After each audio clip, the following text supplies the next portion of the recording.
하나님께서 우리를 너무나 사랑하시고 또한 우리는 하나님을 믿는 자들로서 이 시간 예배의 자리에 앉아 있는 줄 믿습니다.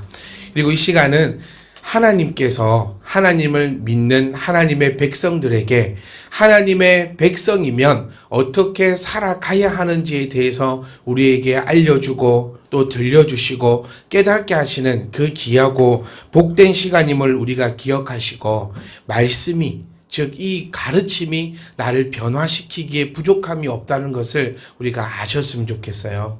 우리는 중국 사람들을 얘기할 때 이렇게 얘기합니다. 질서 없고 또 되게 많이 시끄럽고 모든 것이 그냥 엉망진창인 사람을 중국 사람이라고 부릅니다. 여러 나라를 여행을 가보고 또 한국에서도 볼 때 우리 예전에 한국과 중국 사드 문제로 문제가 생겼을 때 제주도로 중국 사람들이 오질 않았어요. 그때 제주도가 얼마나 깨끗하고 얼마나 조용하고 모든 것이 얼마나 평화로웠는 줄 모른다라는 매스컴을 우리는 보게 되었습니다.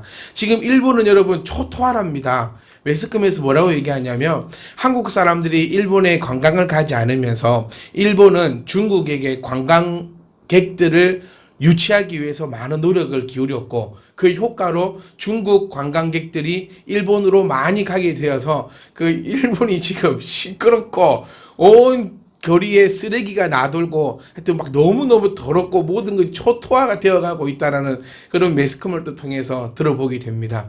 그리고 또 여행 갈 때 한 농장이 있는데 그 농장에 들렀을 때 태국이었을 것 같아요. 태국의 한 농장에 가면 과일을 무한정으로 맛볼 수 있는 그런 패키지 여행 상품이 있었습니다.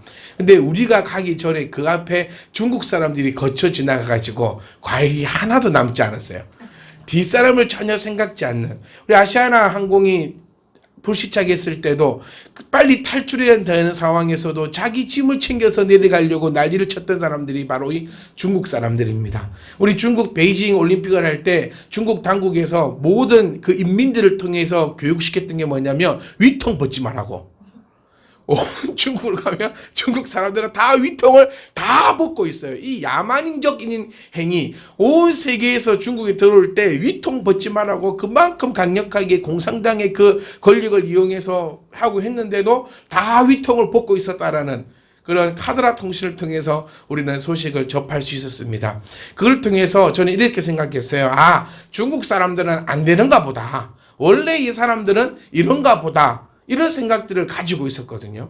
근데 여러분, 대만이라는 나라를 한번 가보시면 그 나라 사람, 대만은 중국입니다. 이거 좀 애매하긴 한데 어쨌든 뭐 대만은 중국 사람들 한족이 95%서 모여가지고 이루어진 뭐 나라라고 하면 또 나라고 여기 계신 분 중에서 또 나라 아니라 했는데 제가 또 나라라 해가지고 또 그런 일이 있을 수 나라 하기도 또 나라기도 하고 또 아니기도 아닌 그런 애매한 그런 정치적 궁금하시면 네이버를 검색해 보시면 됩니다. 그래서 그 대만의 역사에 있는데 거기 사는 사람들도 다 중국 사람들이에요. 그런데 어찌나 그렇게 질서를 잘 지키고 우통을 벗지 않으며 거리에 쓰레기가 없고 조용조용하게 이야기를 합니다. 그걸 보면서 제가 이렇게 생각을 했어요. 아, 민족의 문제가 아니라 교육의 문제구나. 더 나아가면 공산당의 문제겠구나. 대만은 민주주의입니다. 선거를 통해서 총통을 뽑고 뭐 지자체 운영을 하면 우리와 비슷한 그런 민주주의 정치를 가져가고 있고 중국은 우리가 알다시피 공산당이죠. 그러니까 사람이 어떤 민족이냐, 뭐 어떤 피를 가지고 있느냐, 어떤 DNA를 가지고 가느냐가 그게 중요한 것이 아니라 어떻게 교육을 받느냐, 어떻게 깨달음을 가져가느냐, 어떤 가르침을 통하여서 그 사람이 어떤 사상을 가지고 가느냐에 따라서 중국 사람이라 하더라도 완벽히 바뀔 수 있고 반대로 이 좋은 문맹률이 2%밖에 되지 않는 이 대한민국 사람이라 할지라도 교육을 받지 못하고 가르침을 받지 못하고 좀 그의 이런 가치관들이 잘못되어 있다면 우리가 생각할 때 이게 야 저럴 수가 있나 싶을 정도로 살아가는 사람도 우리 안에도 많다라는 겁니다. 다시 말하면 그 사람이 문제가 아니고 어쩌면 그 교육이 문제일 수도 있다는 겁니다. 우리는 어릴 때부터 많이 듣습니다. 가정교육이 중요하고 밥상머리 교육이 중요하고 뭐 그 가정의 문화가 중요하고 그래서 뭐 결혼을 할 때는, 시집을 갈 때는, 장가를 갈 때는 그 집안을 봐야 되고, 여러 가지 그런 내려오는 그런 얘기들이 무엇을 얘기하고 있냐면, 그 사람이 어떤 교육 환경에서 어떤 가르침을 받고 자라왔는가에 따라서 그 사람의 모든 것이 변화될 수 있다라는 얘기예요. 제가 왜 이 귀한 시간에 이렇게 서두를 많이 꺼내냐면, 우리가 어떤 사람이든지 간에 아무런 관련이 없다라는 겁니다. 오늘도 분명히 하나님께서는 하나님을 믿는 하나님의 백성들이 어떻게 살아가야 하는지를 말씀을 통하여서 우리에게 전해주고 있어요. 그렇다면 내가 이 가르침을 내 마음에, 내 생각에, 내 가치관으로 붙잡고 있는다면 나는 누가 될까요? 바로 하나님의 사람이 된다는 겁니다. 내가 어떤 종족이든, 내 부모가 누구든, 내 집안이 어떻든, 나는 어떤 사람이든, 성경의 인물들을 한번 보십시오, 여러분. 사람다운 사람이 누가 있던가요? 하나님을 만나고 나니까 그 사람이 하나님의 사람으로 변하는 장면을 우리는 성경의 인물들을 통해서 볼 수 있습니다. 저는 이 성경의 인물이 너무 감사해요. 왜냐하면 이 사람들하고 저하고 비교해보면 태생적으로는 제가 더 유리해요. 우리나라 사람 중에 쌍놈이 누가 있습니까? 여기 앉아 계신 분들 전부 다 양반들입니다. 우리는 전부 다. 그리고 우리는 부모로부터 교육받았고 초중 고등학교를 마치고, 성경의 인물과 우리의 인물을 비교하시면 우리가 출발점부터 우리가 우세합니다. 그런데 어디서 딸리느냐? 중간에 가면서 딸리고 있는 거예요. 왜? 이 사람들은 하나님의 그 말씀, 우리처럼 오늘 선포될 때에 귀담아 들었고 그 말씀을 내 마음에 새겼고 내 마음에 새겨진 말씀대로 나아갔습니다. 그러면 누구다? 하나님의 사람이다. 내가 모태신앙이고 내 부모가 뭐 목사고 장로고 집사고 뭐 어떻고 저떻고 네 태생이 어떤다 할지라도 하나님의 말씀을 듣지 않고 그 말씀대로 나아가지 않으면 너는 하나님의 사람이 아니다라는 사실을 기억하셔서 저와 여러분들은 오늘 이 말씀이 나의 가치관이 되셨으면 좋겠어요. 아무 필요 없어요. 내가 뭔지, 내가 누군지, 내가 어떻게 지났는지, 누구든지 예수를 믿으면 구원을 얻는다고 하신 그 하나님 말씀을 우리가 꼭 기억하시면서 오늘도 믿는 우리에게 주시는 누구의 가르침이요? 하나님의 가르침입니다. 그럼 이 가르침대로 우리가 나아갈 수만 있다면, 이 가르침대로 나아만 간다면 하나님의 법이 내 안에 숨쉬는 것이고, 하나님의 그 법칙은 우리를 세상 가운데 고아처럼 내버려 두지 않으신다 했어요. 하나님이 나의 아버지가 되셔서 나를 이끌고 가신다고 말씀하셨으니까 하나님의 그 가르침이 내 안에 들어오고 내가 그 가르침대로 나아갈 때 좀 하나님 앞에 우리 모두는요 좀 당당하게 나아갑시다. 우리 예배 전에 부른 찬양이 이겁니다. 하늘의 문을 여소서 이곳을 주목하소서. 이때 가슴이 뜨끔하더라고요. 저는. 우리 하나님이 하늘의 문을 열어갖고 이곳을 딱 보고 이제 자고 있어. 그 심정 한번 생각해 보셨습니까? 그래, 네가 하늘의 문을 열고 너를 주목하라 해가지고 하늘의 문을 열고 딱 주목을 했는데 교회 안에 없네. 자고 있네. 딴 생각하고 있네. 이 뭔 나를 무시하는 것도 아니고. 저는 제 가운 중에 제 혼자만의 가운 중에 뭐가 있냐면 약 올리지 마라. 이게 하나 있습니다. 사람이 약이 받치면 사람이 돌거든요. 그러니까 하나님을 약 올리지 마세요.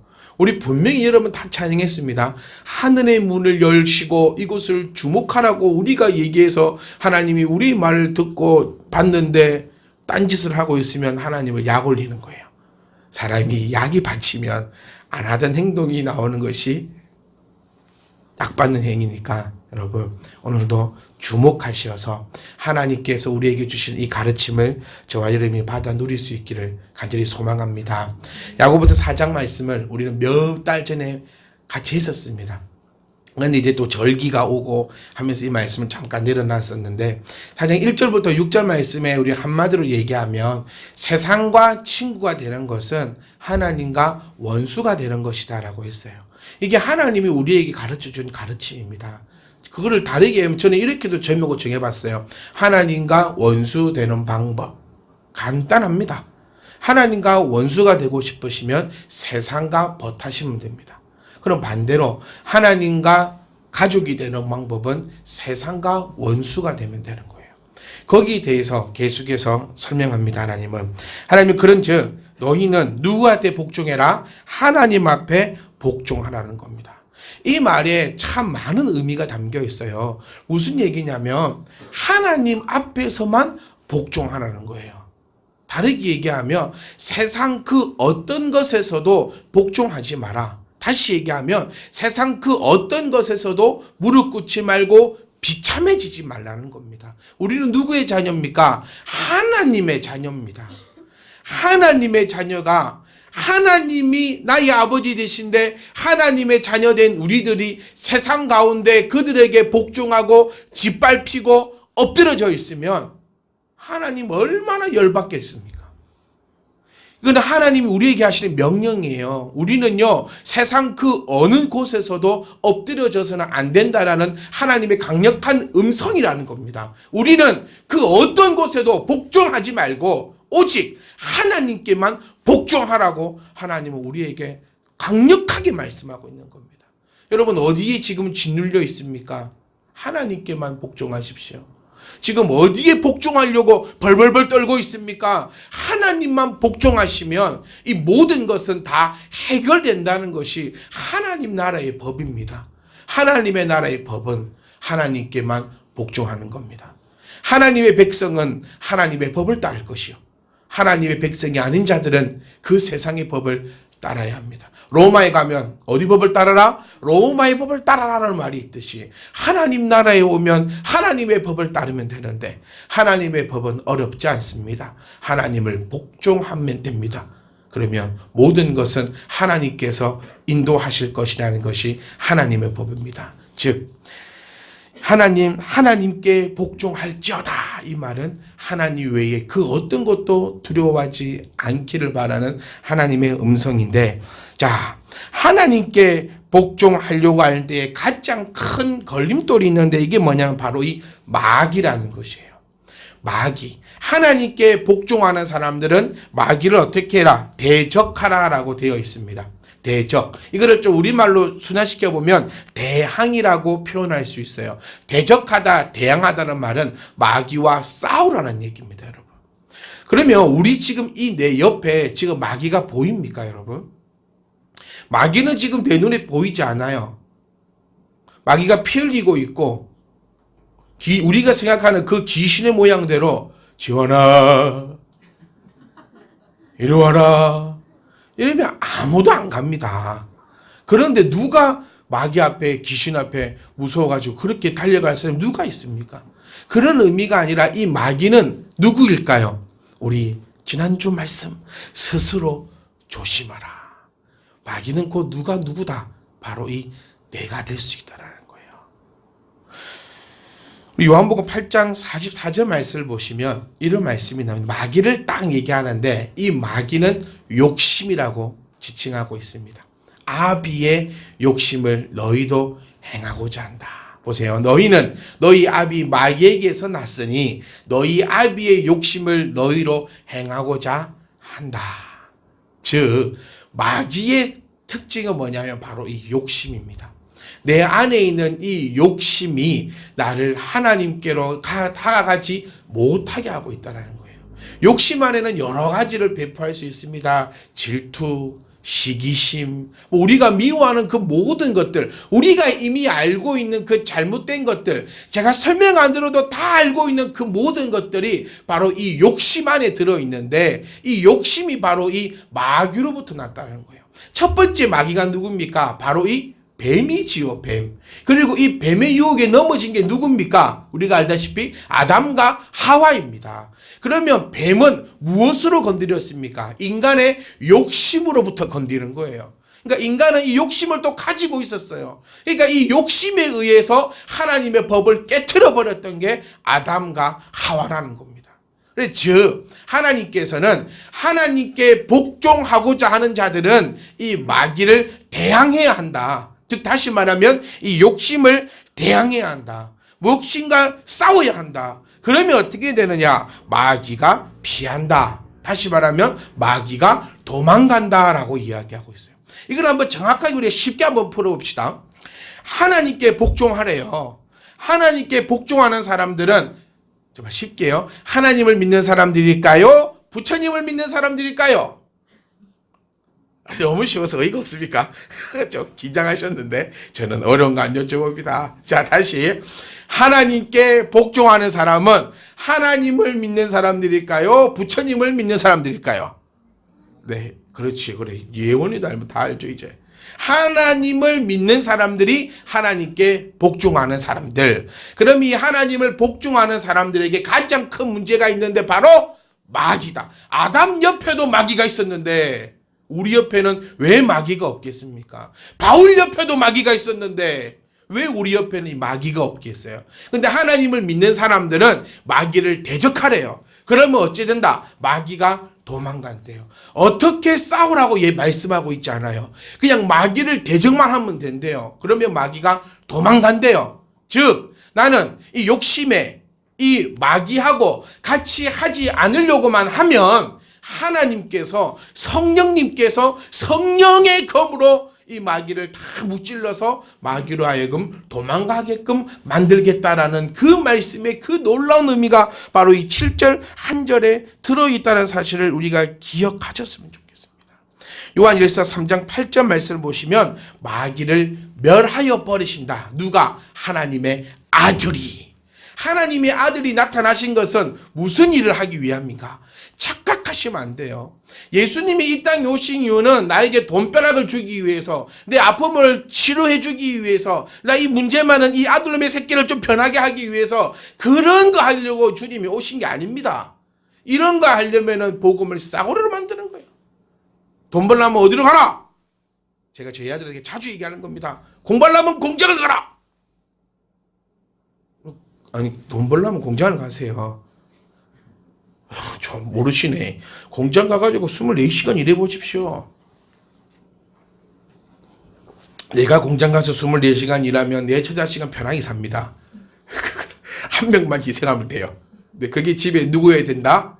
안타깝게도 아버지여야 된다. 그런 교훈이 있던데, 돈 벌려면 어디로? 공장으로. 몸 날려면 병원으로. 내 아들, 딸이 문제가 있으면 상담실로. 왜 거기에 예수님을 갖다 붙이면서 예수님의 그 크신 은혜와 그 사역들을 이렇게 값어치 없는 일로 만들어 버리느냐? 예수님은요, 이 세상에 그 누구도 할 수 없는 일을 하러 오셨는데 그 일이 뭐냐면 바로 마귀의 일을 멸하라고 오셨다. 아멘. 자, 그래서 즉 우리는 하나님을 믿는 우리들은 마귀하고 친구하려고 노력하지 마시고 마귀를 대적하면 우리가 믿고 있는 이 예수님이 마귀를 멸하여 버리신다는 것이 바로 이 7절의 말씀입니다. 그러면 이 마귀를 대항하라 했잖아요. 대항은 해야 될 거 아닙니까? 마귀를 대항하면 뭐한다? 마귀가 도망간다. 마귀가 피한다. 마귀가 떠나간다. 이러고 있는데 그럼 성도가 해야 될 건 뭐다? 마귀를 대항하는 일인데 이 대항하는 일이 뭘까요? 그러면 제가 이 설교를 많이 듣고 또 많이 준비하면서 항상 안타까웠던 게 이거예요. 그래, 마귀를 대항해야 되는 줄 아는데 어떻게 대항하는 건지는 말 안 해주고 끝나가지고 나는 항상 말씀을 전할 때 답을 주고 끝내야 되겠다라고 다짐을 하는데 그게 참 어렵더라고요. 참 쉬운 설교는요, 여러분 하나님을 믿으니까 하나님께 복종하십시오. 그리고 마귀를 대항하십시오. 그럼 마귀가 도망갑니다. 정말 쉬운 설교예요, 이거는. 이렇게 하면 설교 준비하는 자도 어려움이 전혀 없는데 여기서 이제 머리를 짜내고 고민을 해야 되는 게 뭐냐면 가령 이 대항을 하려면은 이제 어떻게 해야 되는가? 여러분 다 대항하고 싶으시죠? 안 하고 싶으면 가세요. 우리는 다 이 말씀을 들으면서 내 마음에 하나님의 말씀을 따라서 마귀를 대항하겠다고 다 마음에 지금 각오를 하십니다. 그거 안 하면 여기 안에 계시면 간첩 중에 한 사람이에요. 다 그 마음을 갖는데 여기서 문제가 뭐냐면 대항하는 방법이 모르겠고, 근데 또 그 대항하는 방법이 너무 어려워요. 간단하게 갑시다, 여러분. 이미 여러분 답을 다 알고 계십니다. 제가 딱 얘기하는 순간 이 반응 나옵니다. 우리는 이미 또 대항하고 있어요. 마귀를 대항하고 있다니까요. 여러분, 내가 알게 모르게 이미 나는 마귀를 대항하고 있어요. 마귀와 싸워가지고 진 사람이 대표적으로 아담이고요. 마귀하고 싸워서 이긴 사람이 대표적으로 예수님이십니다. 답 나왔죠? 예수님 마귀를 어떻게 이기셨는가? 뭘로 이기셨지요? 말씀으로 이기셨습니다. 즉 마귀를 대항하는 방법은 이 말씀을 가지고 있으면 마귀가 대항이 됩니다. 욕심이 내 안에 싹 들어옵니다. 욕심이 싹 들어오니까 나는 그러면 뭐 알고 있는 하나님이 태초에 천지를 창조하시니라 이러면 대항하는 게 아니에요. 이게 아니에요. 또 그러면 말씀 이게 아니라 이미 말씀이 내 안에 있으니 이미 지금 여러분들은 말씀을 들었으니 내 안에 욕심, 서러움, 섭섭함, 뭐 시기와 질투가 이런 게 싹 들어온다. 그럼 우리는 이미 알아요.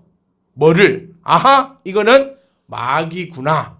그럼 나는 이 마귀를 대항합니다. 무엇으로? 말씀을 들었어요. 예수의 이름으로 나는 이 마귀를 대항하는 거예요. 즉 다시 말하면 말씀 안에 들어와 있어야 이 마귀를 대항할 수 있다는 사실을 우리가 꼭 좀 기억하셨으면 좋겠어요. 우리는 지금 말씀대로 살아갑니다. 말씀대로 열심히 나아갑니다. 우리 하루에 한 장이 있는 이 성경을 절대 무시하지 마세요. 하루에 한 장이면요, 여러분이 30년 넘도록 신앙생활해도 한 번도 성공하지 못했던 성경 일독이 4년이면 이루어집니다. 놀랍지 않으십니까? 한 목에 이걸로 하지 말고 하루에 한 장씩 읽다 보면은 놀라운 일이 벌어집니다. 어떤 놀라운 일이요? 설교가 내 귀에 들려집니다. 왜냐? 들어봤던 거거든요. 원래 사람은 아는 게 들립니다. 모르면 안 들립니다. 말씀을 읽었는데 그 말씀의 본문이 오늘 이 설교의 시작이 되네. 그러면 일단 관심이 가져져요. 그러면 또 이 말씀이 내 안에 들어옵니다. 그래서 이 두 가지가 같이 탁 이루어져야 내 안에서 전기가 탁 들어오는 거예요. 전기는 플러스 마이너스가 같이 탁 부딪혀야 됩니다. 플러스하고 마이너스하고 탁 대보신 적이 있으세요? 펑 합니다. 저는 해봤거든요. 펑 합니다. 집에 콘서트가 펑 터지면서 그곳에 전기가 치 올라오고 전기가 다 타버려요. 플러스는 플러스, 마이너스 딱 이렇게 돼 있어야 뭔가 이루어지는 거예요. 근데 플러스가 있고 플러스만 있으면 또 아무런 효과가 일어나지 않아요. 다 무슨 얘기냐면 말씀을 듣기만 해도 일어나지 않아요. 말씀을 읽기만 해도 일어나지 않아요. 말씀을 읽고 말씀을 들어야 이것이 불이 들어와서 나에게 행동으로 순종으로 나타날 수 있는 거예요. 왜 나에게 순종이 없었을까? 말씀을 듣기만 해서 그럴 수 있어요. 왜 나에게 순종이 없었을까? 말씀을 읽기만 해서 그럴 수 있어요. 말씀을 읽고 말씀을 듣는다면 나는 순종의 아름다운 전구의 불이 깜빡깜빡 들어오면서 하나님의 빛이다.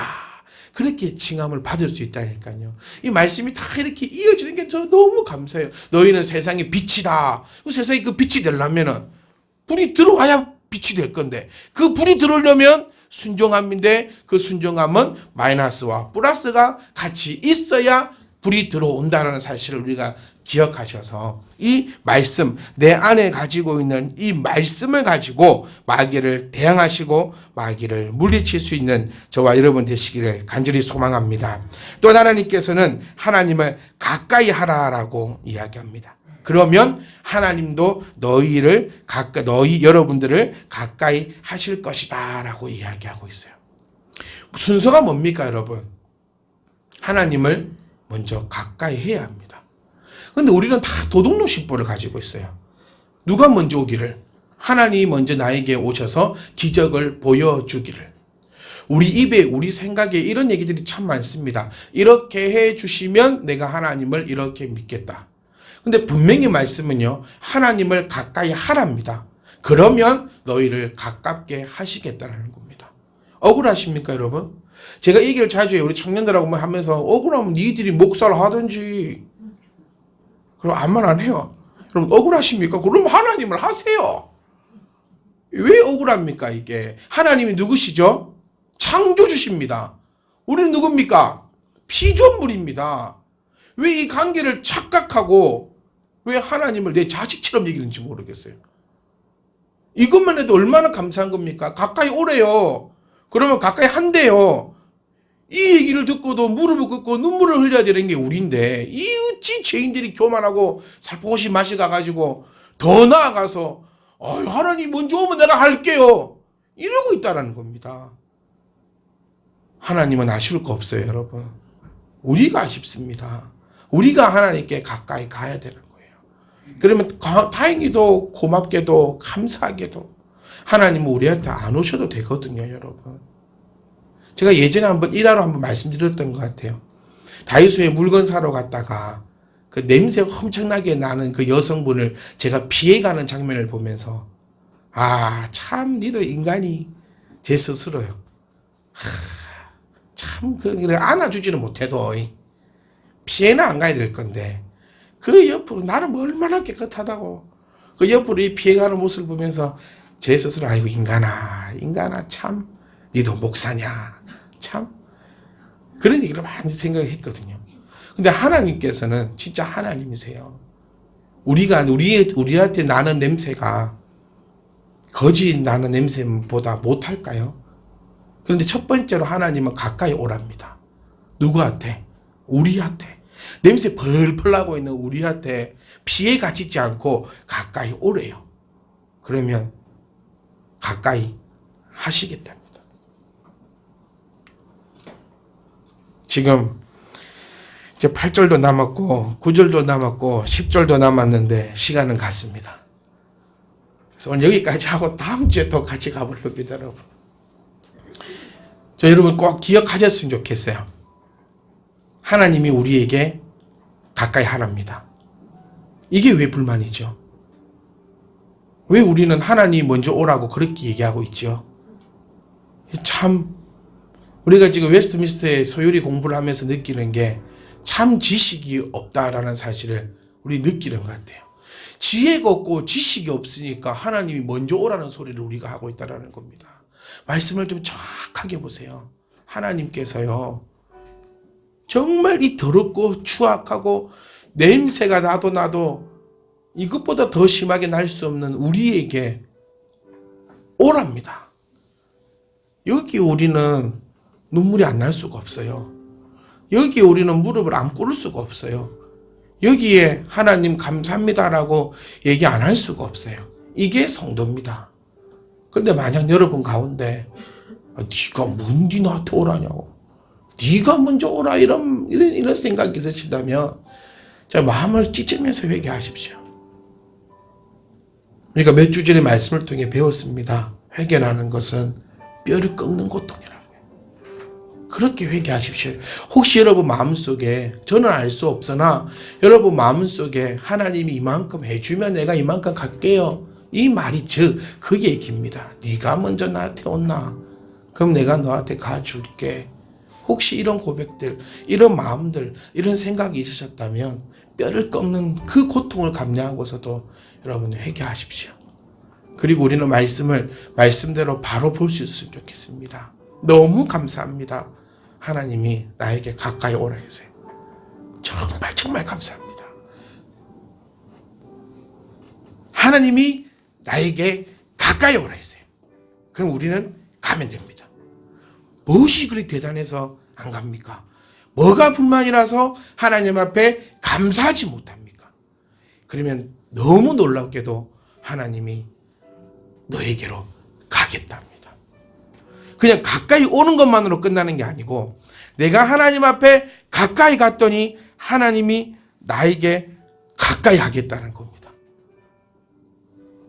더 이상 드릴 말씀이 없어요. 사랑하는 성도 여러분, 하나님이 우리 보고 오랍니다. 왜 무식하게 안 갑니까? 뭐가 대단해서 안 갑니까? 뭐 때문에 오히려 하나님을 나의 자녀만큼도 못 될 것처럼 네가 먼저 오라고 그렇게 얘기하고 있습니까?